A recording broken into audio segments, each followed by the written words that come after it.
प्रिय विद्यार्थियों, आज हम कवि पद्माकर का ऋतु वर्णन पढ़ने जा रहे हैं। ऋतु वर्णन: कूलन में केलिन, कछारन में कुंजन में क्यारिन में कलीन, कलीन किलकंत है। कहे पद्माकर परागन में पौन्हों में पानन में पीकन, पलासन पगंत है। द्वार में दिशान में दुनी में देश देशन में देखो दीप दीपन में दीपत दिगंत है। बिथिन में ब्रज में नवेलिन में बेलिन में बनन में बागन में बगरो बसंत है। इसमें कवि पद्माकर ने बसंत ऋतु का वर्णन किया है। बसंत ऋतु में किस प्रकार से सारी जो प्रकृति है वह हरी भरी हो जाती है। प्रकृति के जो प्राणी है, मनुष्य, पशु पक्षी सब प्रसन्नचित्त हो जाते हैं और सारा जो प्रकृति का वातावरण है वह आनंददायक हो जाता है और सुंदर हो जाता है। तो यहाँ पर बसंत ऋतु की शोभा का कवि ने वर्णन किया है। कूलन में यमुना नदी के तटों पर, केलिन क्रीड़ाओं में, कछारन कछारों में, कुंजन कुंजों में, क्यारिन में सुंदर क्यारियों में, फूलों की सुंदर क्यारियों में, कलीन कलीन सुंदर कलियों में किलकंत है, बसंत किलकारियां भर रहा है। यमुना नदी के तटों पर, क्रीड़ाओं में, कछारों में, कुंजों में, फूलों की क्यारियों में सर्वत्र बसंत सुंदर किलकारियां भर रहा है। कहे पद्माकर, पद्माकर कवि कहते हैं कि परागन पराग में, पौन्हों में पवन में, पानन में पत्तों में, पीकन कोयल की वाणी में, पलासन पगंत पलाश की झाड़ियों में सर्वत्र बसंत ऋतु छाई हुई है। कवि पद्माकर कहते हैं कि पराग में, पवन में, पत्तों में, कोयल की वाणी में सर्वत्र बसंत ऋतु छाई हुई है। पलाश की झाड़ियों में सब में बसंत ऋतु किलकारी भर रहा है।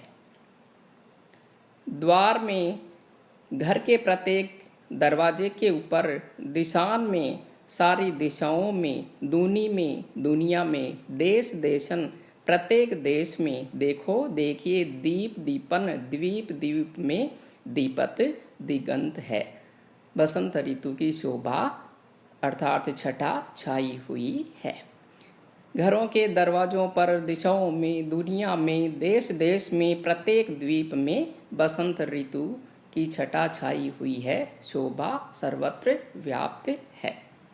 बिथिन में, ब्रज में, ब्रज की गलियों में, नवेलिन में, नव युवतियों में, नव वधुओं में, बेलिन में, बेलों में, बनन में, वनों में, बागन में, बगीचों में बगरो बसंत है। बसंत ऋतु छाई हुई है।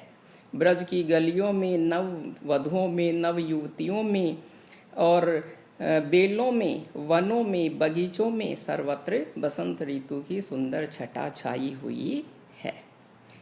इसमें कवि पद्माकर ने बसंत ऋतु का सुंदर वर्णन किया है कि बसंत ऋतु के आगमन पर सारी जो प्रकृति है वह कैसे सुंदर हो जाती है। इसमें अनुप्रास और यमक अलंकार का प्रयोग हुआ है और कवित छंद है। अगला है, औरे भांति कुंजन में गुंज रत भौर भीर, औरे झोर झोरन में बोरन के वह गए। कहे पद्माकर सु औरे भांति गलियान, छलिया छबीले छैल और छवि छे गए। औरे भांति विहग समाज में आवाज होती, ऐसे ऋतु राज के न आज दिन द्वे गए। ओरे रस ओरे रीति ओरे राग ओरे रंग ओरे तन ओरे मन ओरे वन वे गए।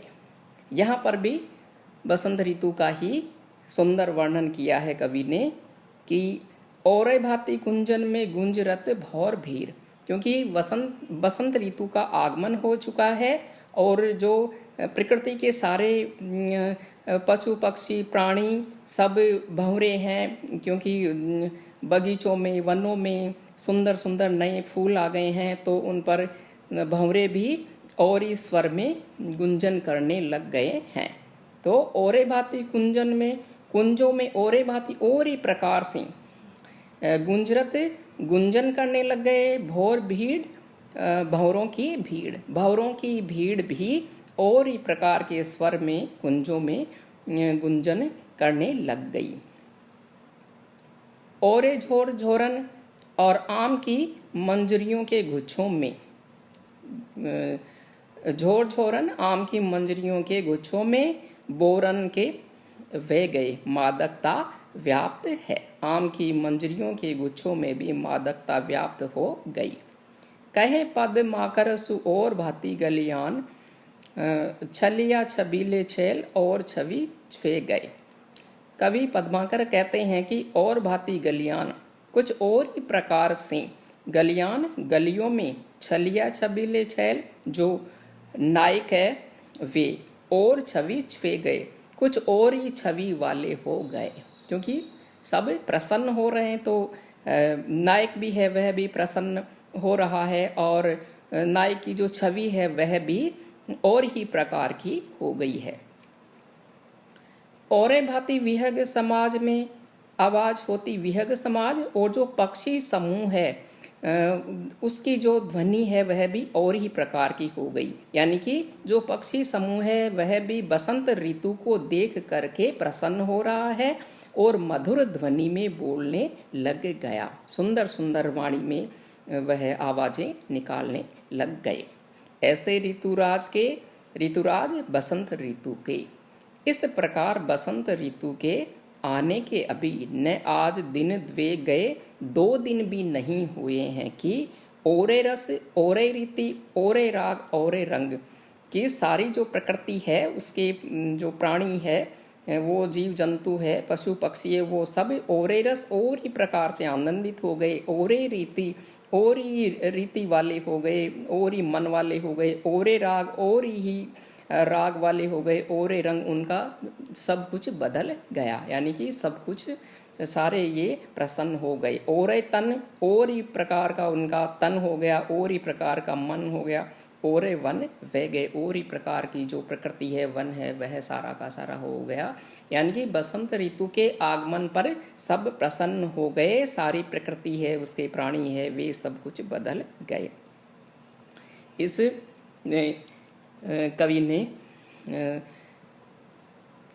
श्रृंगार का वर्णन किया है, और बसंत ऋतु का अत्यंत ही सुंदर वर्णन किया है। बसंत ऋतु की जो छटा है वह देखते ही बनती है। इसमें अनुप्रास, यमक और काव्यलिंग अलंकार है, और कवित छंद का प्रयोग हुआ है। अगला है चंचला चमाके चहूँ औरन ते चाह भरी, चरजी गई तो फेरी चर जन लागी री। कहे पद माकर लवंगन की लोनी लता, लरज गई तो फेरी लर जन लागी री। कैसे धरो धीर बीर त्रिविध समीर तन, तरज गई तो फिरी तर जन लागी री। घुमड़ी घमंड घटा घन की घनेरी, अब गरजी गई तो फेरी गरजन लागी री। चंचला बिजली, चमाके चमक, चहु ओरनी चारों तरफ से चाह भरी, चारों तरफ से चाह भरी बिजली चमक रही है। और फिर चरज गई, एक बार चमक गई तो फेरी फिर चरजन लागिरी, लगातार चमक ही रही है।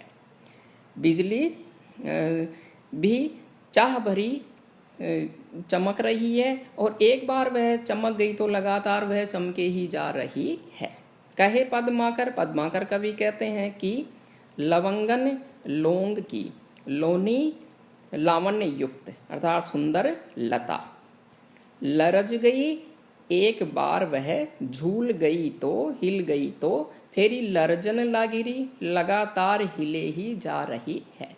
यानी कि बसंत ऋतु में सुंदर हवा चल रही है, उससे जो प्रकृति की लताएं हैं वे भी झूल रही है, हिल रही है। कैसे धरो धीर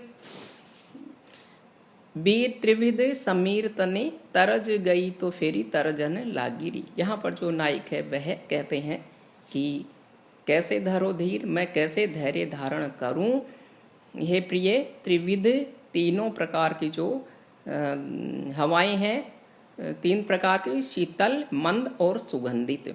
शीतल, मंद और सुगंधित तीनों प्रकार की जो हवाएं हैं, समीर है, वह मेरे तन को जला रही है।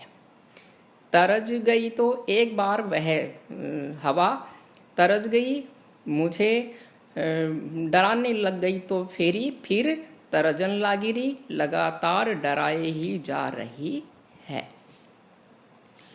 घुमड़ी घमंडी घटा, जो गर्वीली घटा है, घमंडी घटा गर्वीली घटा उमड़ घुमड़ करके घन की बादलों की घनेरी तेजी के साथ में आ रही है। बादलों की गर्वीली घटाएं उमड़ घुमड़ रही है।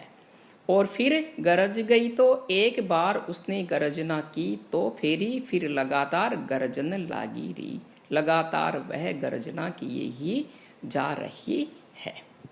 यहाँ पर भी जो प्रकृति है, बिजली का चमकना, गठाओं का घिरकर आना और शीतल मंद जो सुगंधित हवा है उसका चलना, वह नायक को अपने प्रिय की याद दिला रही है। ये सारी प्रकृति की चीज़ें, और इसमें विप्रलंब श्रृंगार का वर्णन किया गया है और अनुप्रास और यमक अलंकार का प्रयोग हुआ है और कवित छंद है। ये थे कवि पद्माकर की व्याख्याएं। धन्यवाद।